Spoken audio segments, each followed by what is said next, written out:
Hello बच्चों, welcome to RD study time. और अब हम देखेंगे प्रश्नावली 5.3 का प्रश्न 14। प्रश्न 14 है 0 और 50 के बीच की विषम संख्याओं का योग ज्ञात कीजिए। तो हमें 0 और 50 के बीच की विषम संख्याओं का योग ज्ञात करना है। तो हम लोग 0 और 50 के बीच की विषम संख्याएं लिख लेते हैं। पहले चलिए लिख लेते हैं हम लोग यहाँ पे 0 और 50 के बीच की विषम संख्याएं के बीच की विषम संख्याएं। तो बच्चों यहां पे हम लिखते हैं 0 और 50 के बीच की विषम संख्याएं। तो पहली विषम संख्या 1, इसके बाद 3, 5, 7। अब देखिए 50 तो क्या है, सम संख्या है, तो इससे पहले की विषम संख्या क्या होती है बच्चों, 49। अब आप देखेंगे ये एक समांतर श्रेणी बन गई है। तो समांतर श्रेणी का प्रथम पद 1 है और सार्वंतर कैसे लाएंगे, किसी भी पद में से उससे पहले वाले पद को घटा दीजिए तो 3 ऋण 1 बराबर हो जाएगा 2। इस समांतर श्रेणी का अंतिम पद यानी nवां पद जिसे हम an से लिखेंगे कितना है, 49। हमें ज्ञात करना है समांतर श्रेणी का योगफल, यानी हमें ज्ञात करना है Sn। अभी हमें यहां n पता नहीं है तो पहले हम n ज्ञात करेंगे। n के बाद जो n का मान आएगा तो वो हम ज्ञात करेंगे, यानी Sn हम यहां से ज्ञात करेंगे इस समांतर श्रेणी का योगफल। तो देखिए बच्चों, हमें an यानी nवां पद दिया गया है 49। nवें पद का सूत्र हम जानते हैं a धन n ऋण 1 गुणा गया d बराबर 49। यहां से हमें n मिल जाएगा। a बराबर 1 है धन n ऋण 1 गुणा गया d बराबर है बच्चों यहां 2 बराबर है 49। तो n ऋण 1 गुणा 2 बराबर हो जाएगा 49, धन 1 बराबर के दूसरी तरफ जाएगा ऋण 1 हो जाएगा बच्चों। तो n ऋण 1 बराबर हो जाएगा 49 ऋण 1 48। 2 यहां गुणा में है, ये जाएगा बच्चों भाग में, 2 से कट जाएगा, 2 दूनी 4, 2 चौको 8। तो n बराबर हो जाएगा 24, ऋण 1 बराबर के दूसरी साइड जाएगा तो ये धन 1 हो जाएगा। तो यहां से n बराबर मिल जाएगा 24 धन 1 25। तो n का मान मिल गया बच्चों हमें यहां से 25। अब देखिए हमें ज्ञात करना है Sn, n पदों का योगफल। तो देखिए बच्चों n पदों के योगफल का सूत्र क्या होता है, n पदों के योगफल का सूत्र Sn बराबर होता है n बटे 2, 2a धन n ऋण 1 गुणा गया d। अगर हमें an ज्ञात होता है तो हम इस सूत्र को भी लगा सकते हैं, Sn बराबर n बटे 2 a धन an। इस सूत्र का भी हम यहां पे यूज कर सकते हैं। n बराबर हमें ज्ञात हो चुका है 25।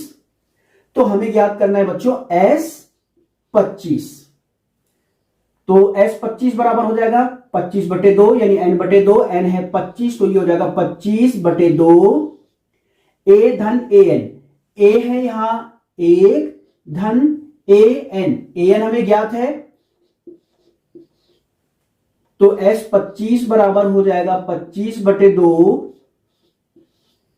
49 धन 1, ये 50 हो जाएगा बच्चों, 2 से कट जाएगा, 25 दूनी 50। तो S25 बराबर हो जाएगा 25 गुणा गया 25, 625। तो ये ज्ञात हो गया बच्चों हमें इस समांतर श्रेणी के n पदों का योगफल, यानी 0 और 50 के बीच की विषम संख्याओं का योगफल हमें ज्ञात हो गया है। तो ये था प्रश्न 14। और अब हम देखेंगे बच्चों प्रश्न 15। तो चलिए अब हम देखेंगे बच्चों प्रश्न 15। प्रश्न 15 है निर्माण कार्य से संबंधी किसी ठेके में एक निश्चित तिथि के बाद कार्य को विलंब से पूरा करने के लिए जुर्माना लगाने का प्रावधान इस प्रकार है। तो देखिए प्रश्न में कहा गया है कि एक ठेकेदार को निर्माण कार्य से संबंधित एक कार्य दिया गया, अगर वो उस कार्य को निश्चित तिथि में पूरा नहीं कर पाता, मतलब एक दिन तय किया गया कि भाई इतने दिन में पूरा करना है, जैसे मैं यहां पे उदाहरण के लिए देता हूं कि 10 दिन में पूरा करना है उस काम को, अगर वो 10 दिन में पूरा नहीं कर पाता तो अगले दिन से उस पर जुर्माना लगना शुरू हो जाएगा। तो देखिए अगला जो पहला दिन होगा जुर्माना लगना शुरू होगा, उस पे पहले दिन जुर्माना लगेगा। फिर अगले दिन भी अगर पूरा नहीं कर पाता तो उस पर जुर्माना बढ़ जाएगा, और अगर वो अगले दिन भी पूरा नहीं कर पाता तो इसी तरह से उस पर जुर्माना बढ़ता चला जाएगा। तो आप समझ गए, अगर वो निश्चित तिथि में कार्य को पूरा नहीं कर पाता तो अगले दिन से उस पर जुर्माना लगना शुरू हो जाएगा। जितने दिन विलंब होगा उतना जुर्माना उस पर बढ़ता चला जाएगा। देखिए प्रश्न में कहा गया है कि पहले दिन के लिए 200 रुपए, पहले दिन के लिए 200 रुपए, दूसरे दिन के लिए 250 रुपए, दूसरे दिन के लिए 250 रुपए, तीसरे दिन के लिए 300 रुपए इत्यादि। इसी तरह से आगे, अर्थात प्रत्येक उत्तरोत्तर दिन यानी हर अगले दिन का जुर्माना अपने से ठीक पहले दिन के जुर्माने से 50 रुपए अधिक है। जैसे आप यहां देख रहे हैं कि किसी भी दिन का जुर्माना अपने से पहले दिन के जुर्माने से 50 रुपए अधिक है, यानी उस पर 50 रुपए जुर्माना अधिक बढ़ता चला जाएगा। तो मैं यहां लिख लेता हूं, देखिए जो जुर्माना उस पर लग रहा है तो जुर्माने की जो राशि है उससे बन रही है एक एपी। मैं लिख लेता हूं यहां पे, जुर्माने की राशि से बनी एपी, एक एपी बन रही है। देखिए पहले दिन का जुर्माना 200 रुपए, अगले दिन का 250 रुपए, उससे अगले दिन का 300 रुपए, यानी 50 रुपए हर दिन बढ़ता चला जा रहा है। तो अगले दिन का जुर्माना क्या होगा, 350 रुपए। अब देखिए प्रश्न में हमसे कहा गया है एक ठेकेदार को जुर्माने के रूप में कितनी राशि अदा करनी पड़ेगी यदि वह इस कार्य को 30 दिन का विलंब कर देता है। तो ठेकेदार 30 दिन का विलंब करता है, तो इसी तरह से विलंब के दिनों की संख्या क्या होगी, 30। ठीक है, कुल दिन कितने हो जाएंगे, 30 दिन तक वो विलंब कर देता है। तो आप देखेंगे ये एक एपी बन गई है। अब एपी क्यों है ये आप खुद देख सकते हैं, किसी भी पद में से उससे पहले वाले पद को घटाएं, किसी भी पद में से उससे पहले वाले पद को घटाएं तो बराबर आएगा। वो आ रहा है यहां पे 50, जिसे हम कहते हैं सार्वंतर। ये एक एपी है। आप देखेंगे इस एपी का प्रथम पद है 200, सार्वंतर किसी भी पद में से उससे पहले वाले पद को घटाने पर मिल जाता है, ये मिल जाएगा 50। और इस एपी में पदों की संख्या n बराबर है 30। तो देखिए बच्चों, हमसे पूछा गया है कि अगर ठेकेदार 30 दिन का विलंब करता है तो उसे जुर्माने के रूप में कितनी धनराशि देनी पड़ेगी। तो हम इस एपी का ज्ञात करेंगे 30 पदों तक योगफल, यानी इसका योगफल ज्ञात कर लेंगे, वही होगी जुर्माने की राशि। तो देखिए जुर्माने की राशि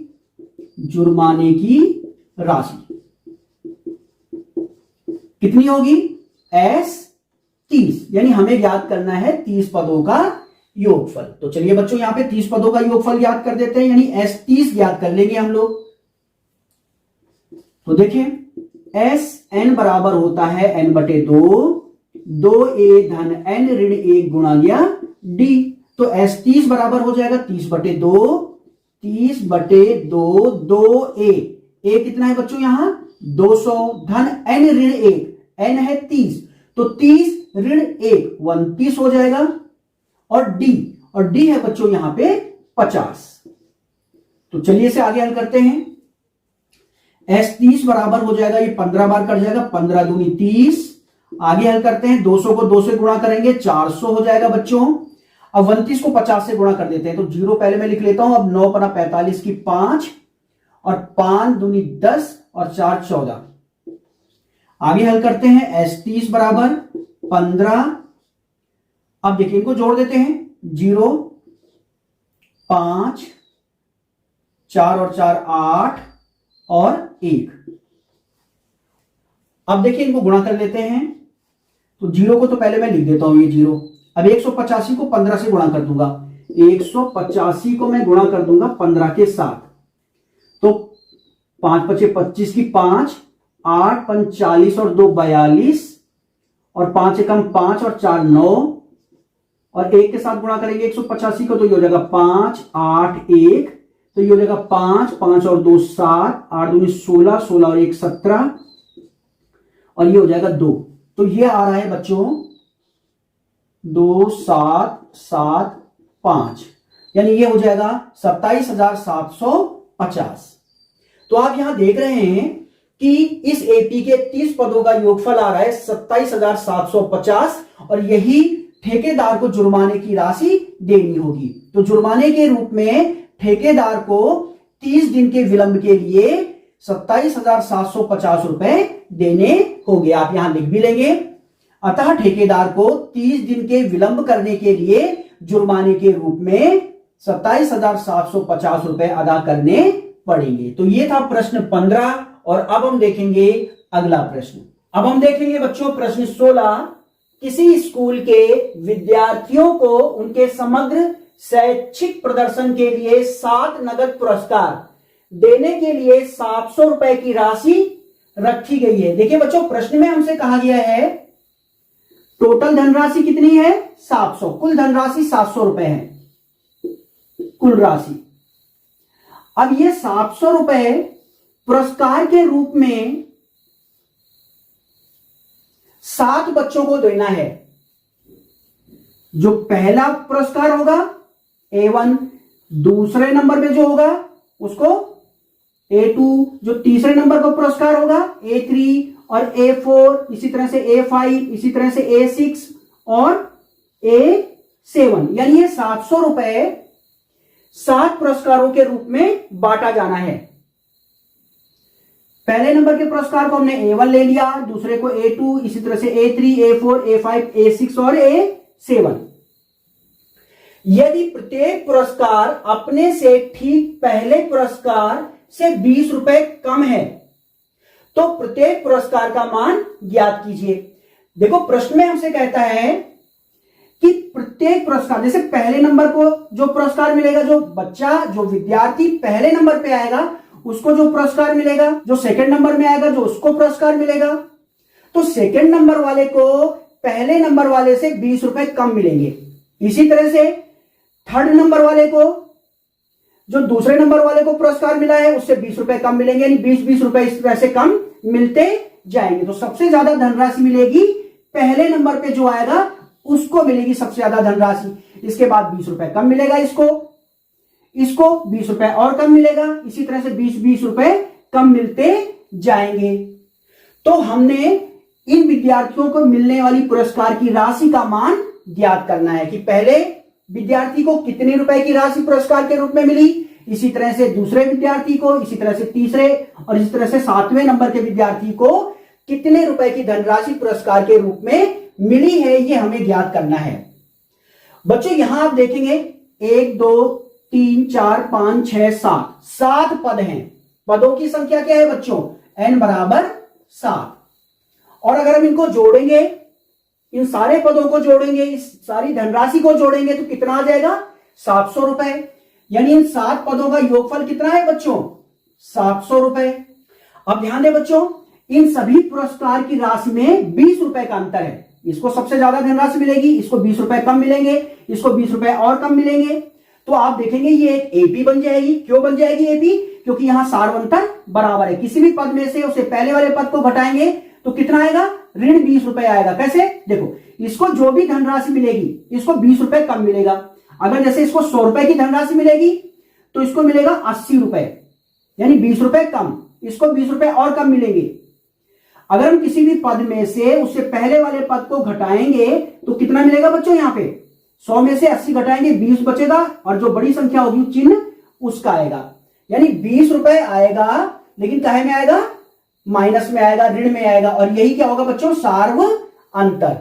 तो यहां सार्वंतर कितना है, ये एक एपी बन जाएगी और इसका सार्वंतर होगा ऋण 20 रुपए का अंतर है इन धनराशि में, तो यही होगा सार्वंतर। अब देखो बच्चों S7 हमें दिया गया है 700 रुपए। हम जानते हैं SN बराबर होता है n/2, 2a धन n ऋण 1 गुणा दिया d। तो S7 बराबर हो जाएगा 7/2, 2a धन 7 ऋण 1 6 हो जाएगा और d का मान बच्चों है यहां ऋण 20 बराबर 700। तो चलिए इसे आगे हल कर लेते हैं। 7/2, 2a, अब देखो धन गुणा गया ऋण, क्या हो जाएगा ऋण, 6 दूनी 12, ये 120 हो जाएगा बराबर 700। अब देखो बच्चों ये 2 इधर भाग में है, ये गुणा में जाएगा, और 7 गुणा में था, ये भाग में चला जाएगा बच्चों, ये कट जाएगा 100 बार। तो 2a ऋण 120 बराबर हो जाएगा 100 गुणा गया 2, ये हो जाएगा बच्चों 200। तो 2a बराबर हो जाएगा 200, ऋण 120 को बराबर के दूसरी तरफ ले जाएंगे, धन 120 हो जाएगा बच्चों। तो 2a बराबर हो जाएगा 200, 300 और ये 320, ये हो जाएगा 320। यहां से a बराबर क्या हो जाएगा 320, और 2 गुणा में है, भाग में चला जाएगा, तो ये हो जाएगा 16 दूनी 32, 160। तो यहां देखते हैं बच्चों आगे, a बराबर आ गया 160। a क्या है प्रथम पद, यानी जिसे a1 भी हम कहते हैं, ये a है। तो पहले नंबर विद्यार्थी को जो पुरस्कार मिलेगा वो होगा 160 रुपए।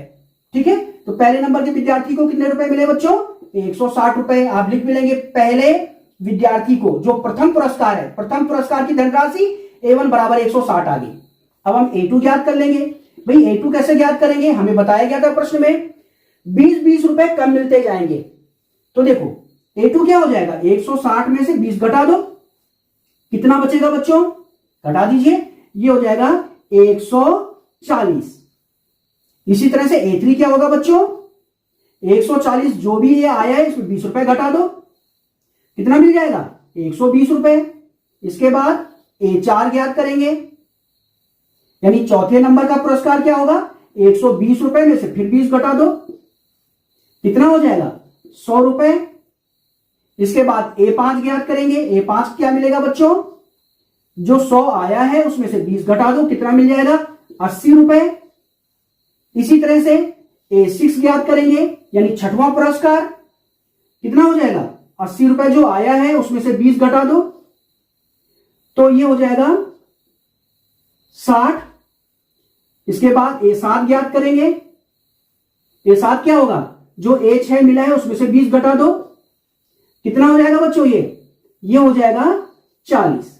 इस तरह से आप देख रहे हैं प्रथम पुरस्कार 160 रुपए है, और आप देख रहे हैं 20-20 रुपए कम होते गए, और 7वें नंबर का पुरस्कार है 40 रुपए।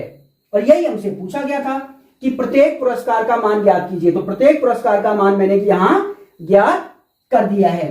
तो ये था प्रश्न 16। अब हम देखेंगे अगला प्रश्न।